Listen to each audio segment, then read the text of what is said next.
Livro Fonte Viva, Espírito Emmanuel, Psicografia, Francisco Cândido Xavier, capítulo 9. Emmanuel coloca o título de Estamos Contentes em epígrafe, uma carta de Paulo, a primeira carta de Paulo a Timóteo, em que ele diz um parágrafo: tendo, porém, sustento e com que nos cobrirmos, estejamos com isso contentes.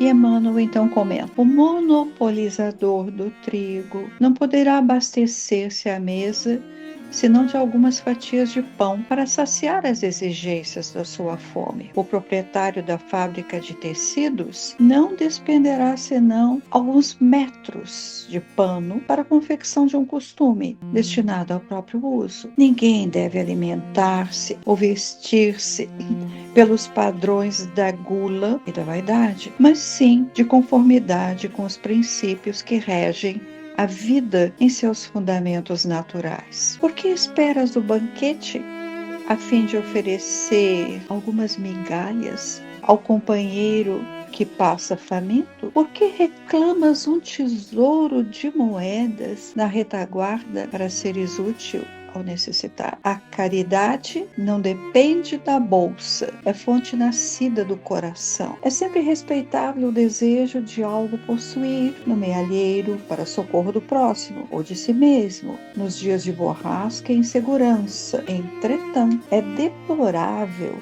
a subordinação da prática do bem ao cofre recheado. Descerra antes de tudo as portas da tua alma e deixa que o teu sentimento fulgure para todos à maneira de um aço cujos raios iluminem, balsamizem, alimentem e aqueçam. A chuva, derramando-se em gotas, fertiliza o solo e sustenta bilhões de vidas. Dividamos o pouco e a insignificância da boa vontade, amparada pelo amor, se converterá com o tempo em prosperidade comum. Algumas sementes, atendidas com carinho no curso dos anos, podem dominar glebas imensas. Estejamos alegres e auxiliemos a todos os que nos partilhem a marcha, porque, segundo a sábia palavra do apóstolo, se possuirmos a graça de contar com o pão e com o agasalho para cada dia, cabe-nos a obrigação de viver e servir em paz e contentamento. Queridos irmãos, hoje vamos começar ouvindo o Mar da Vida. Ondas da vida carregam o barco, atracado no tempo, não quer navegar. Naufraga em si mesmo, temendo os monstros que existem no mar. O monstro da morte consegue sozinho fazer com que barcos prefiram parar. Mas monstros não existem sequer nas mentiras contadas no mar. Vai,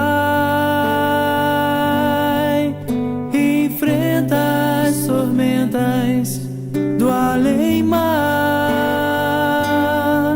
issa as velas da coragem pra lutar e ir além. Estrelas do bem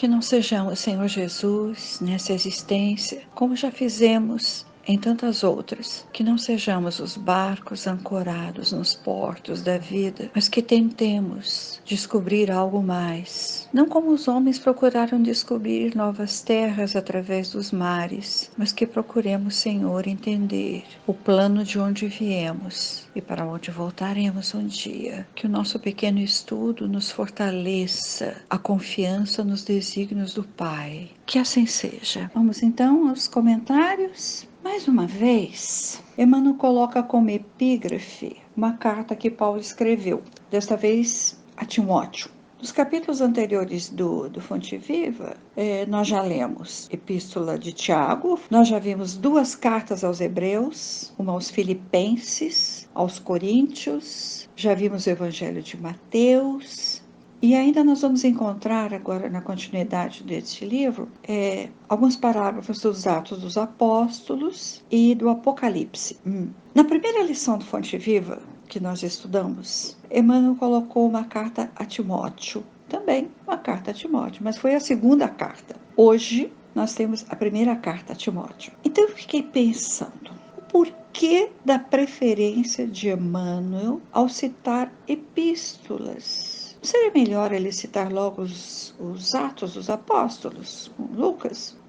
Na semana passada, na carta de Tiago, que nós estudamos, nós comentamos que Lucas, nos Atos dos Apóstolos, vamos dizer assim, ele ameniza as divergências na casa do caminho entre o Tiago menor e com aqueles que vinham da Macedônia, com auxílio coletado para a casa do caminho. Quem é que vinha, sobretudo? Paulo e Barnabé, como a gente viu. E nós lembramos, vejam agora entre parênteses o que eu vou dizer, lembramos da saia justa do Pedro entre o Tiago e os dois. E com tantos outros que vieram nessa comitiva com Paulo e Barnabé, o Tito, por exemplo, que teve que ter circuncidado. Os registros de Lucas não se aprofundam, não relatam os contratempos, o ponto de vista entre os apóstolos e os seguidores dos galileus, dos apóstolos galileus, e por conseguinte,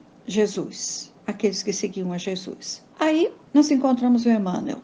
No dizer de muitos estudiosos espíritas, o livro Paulo e Estevão de Emmanuel é a narração mais preciosa que Emmanuel concedeu pela psicografia, querido Chico. Não é ficção, não é romance açucarado. É importante este livro. Traz nomes, fatos que não constam dos atos e nem mesmo dos escritos dos evangelistas. Outro dia eu ouvi um estudioso dos romances de Emmanuel, Saulo César, e ele disse da emoção que ele teve ao ler Paulo e Estevão. Muita gente deve ter se emocionado também. Bem, continuando. Dentro do que se falou antes, que nem os evangelistas escreveram de tudo, vamos lembrar que Marcos e o Lucas estavam ali, passaram pela casa do caminho, iam junto com Paulo, mas eles sempre registravam. E nós fomos saber depois, então, esses informes por Emmanuel. Interessante que nós já ouvimos dos arqueólogos atuais, os arqueólogos dizendo, essas informações evangélicas não são corretas, e se refere às informações de Emmanuel sobre monumentos, inscrições nas cidades em que o Paulo esteve. Mas com o avanço das pesquisas arqueológicas, e quem sabe sem preconceitos, tantos descobriram, esses pesquisadores, placas de mármore com inscrições, nomes importantes, datas, que vêm concordar com o que o Emmanuel muito antes já mencionava em detalhes. Lembramos que Paulo e Estevão foi escrito em 1939 e também há 2000 anos nós encontramos descrições lindíssimas que Emmanuel faz sobre a Galileia. E é então através deste livro, Paulo e Estevão, que nós conhecemos incidentes importantes com Paulo. Por exemplo, em Atos dos Apóstolos, no momento, Lucas escreveu assim, e viajou de Icônio a Listra. E o que aconteceu no percurso desta viagem? Não sabíamos até que Emmanuel escreveu. Oxe, que trabalho para escrever esse imenso relato. Um outro exemplo, nos Atos ou os Apóstolos não falam em Abigail, não falam em Gesiel, até porque, né, o Paulo, com tanto sentimento de culpa, ele não relatava para os outros o romance com Abigail e o que ele tinha vivido depois da morte de apedrejamento do Estevão. Então nós vamos conhecer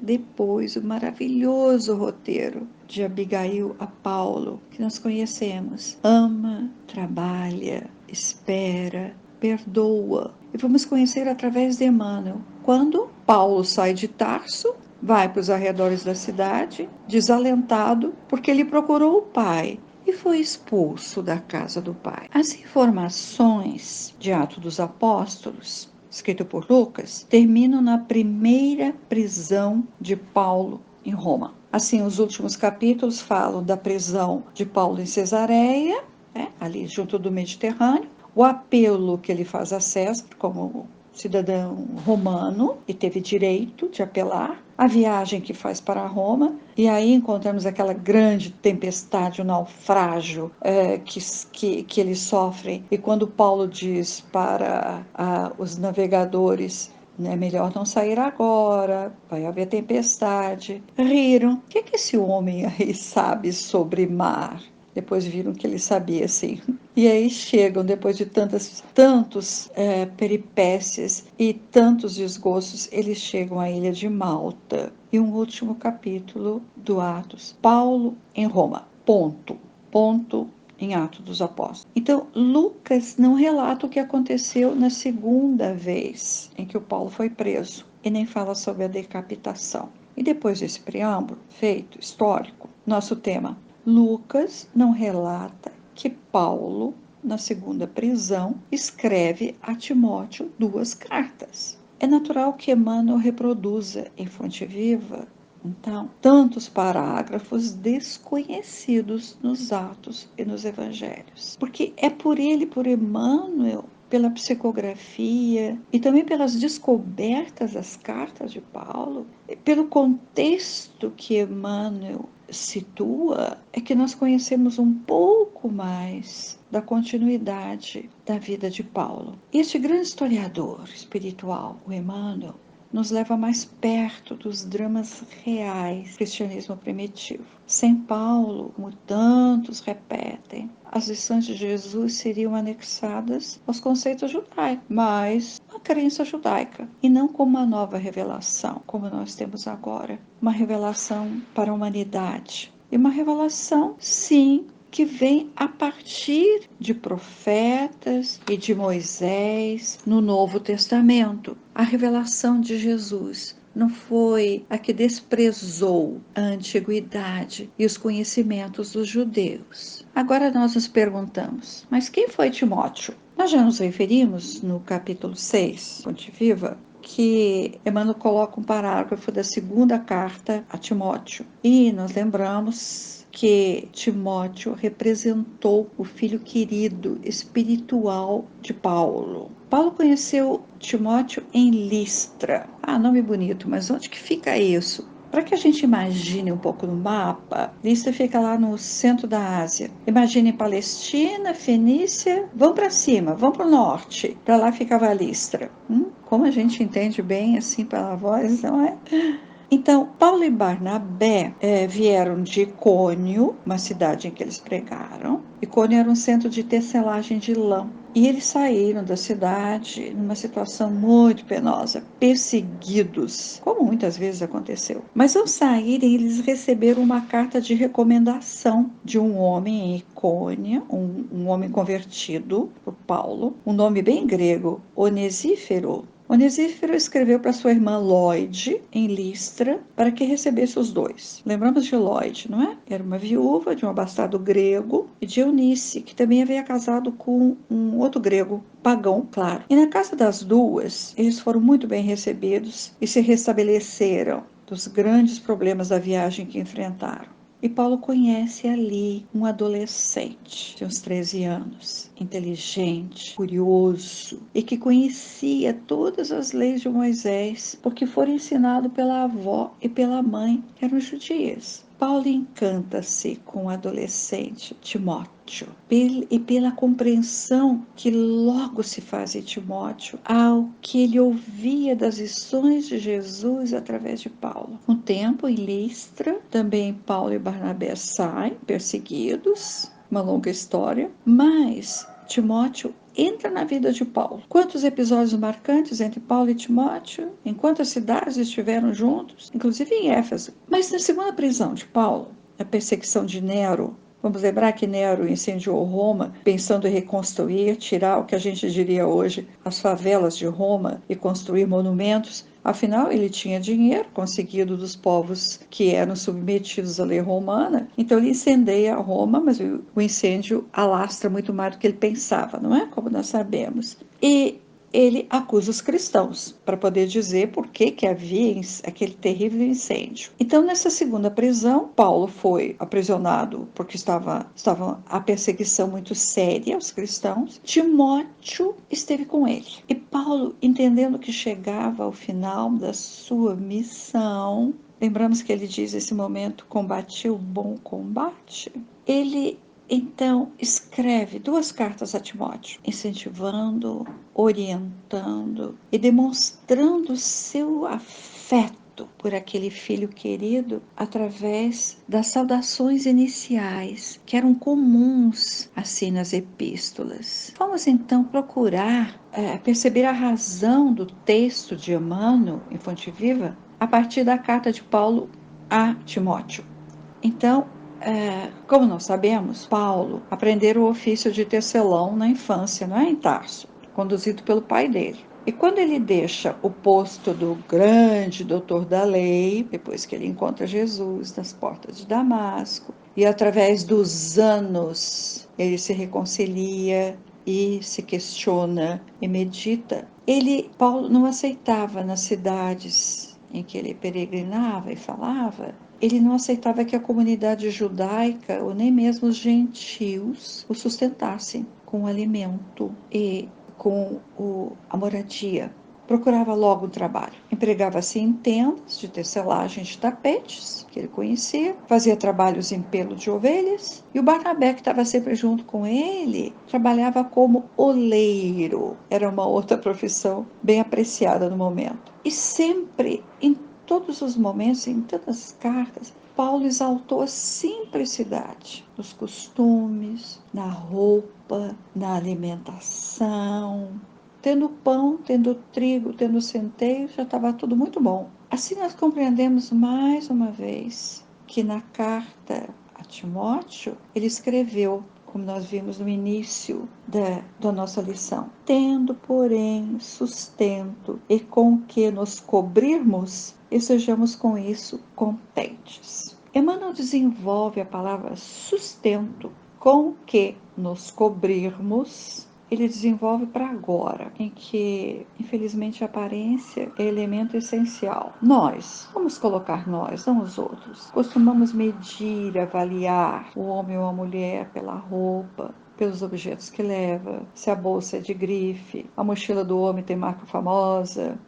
Nós sabemos dos restaurantes que estudam como oferecer alimentos preparados com extravagância a grandes preços. E aí Emmanuel diz, vamos ler um novo parágrafo dele em Fonte Viva. Ninguém deve alimentar-se ou vestir-se pelos padrões da gula e da vaidade, mas sim de conformidade com os princípios que regem a vida em seus fundamentos naturais. E muitos benfeitores, como Ecleia, por exemplo, em seus livros, muitos benfeitores nos falam tanto na simplicidade em tudo. Por certo, eles não querem dizer que nós temos que nos vestir agora de túnicas de algodão rústico, como nos primeiros tempos dos cristãos, mas que nos concentremos no essencial, o espírito imortal que somos e que progride a caridade não depende da bolsa. Emmanuel escreve assim. E se assim não fosse, se a caridade dependesse da bolsa, os discípulos de Jesus, ele, Jesus, os primeiros cristãos, não seriam considerados caridosos, não é? E finalizando, e a gente precisa reler, porque uma vez só que a gente releu, acho que não é suficiente, o Emmanuel, no último parágrafo, diz: estejamos alegres e auxiliemos a todos os que nos partilhem a marcha, porque, segundo a sábia palavra do apóstolo, se possuímos a graça de contar com o pão e com agasalho para cada dia, cabe-nos a obrigação de viver e servir em paz e contentamento.